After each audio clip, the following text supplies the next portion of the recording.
Ese wari wabyuka mu gitondo ukumva ufite courage, ukumva ufite imbaraga, ukumva urashaka gukora siporo kandi ko ukumva ko umubiri uzikeneye wumva urashaka gukora siporo.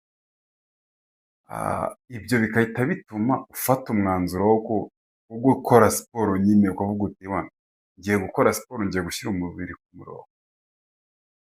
Ariko ugakora umunsi wa mbere, uwa kabiri, uwa gatatu, icyumweru cya mbere, icyumweru cya kabiri, siporo zikakunanira. Ese ujya ubyuka mu gitondo wapanze gukora ikintu, wajya kugikora ukumva muri wowe ikintu kiri kukubwira ngo bireke tuzabikora ejo hari umwanya. Buriya mayindi yawe cyangwa se ubwonko bwawe, ubundi ubwonko bwacu, ubwonko bwa muntu bukunda umutekano, bukunda kuba bufite amahoro. Ibintu bijya kubuvangira ushyiramo indi mipango ntabwo bikunda.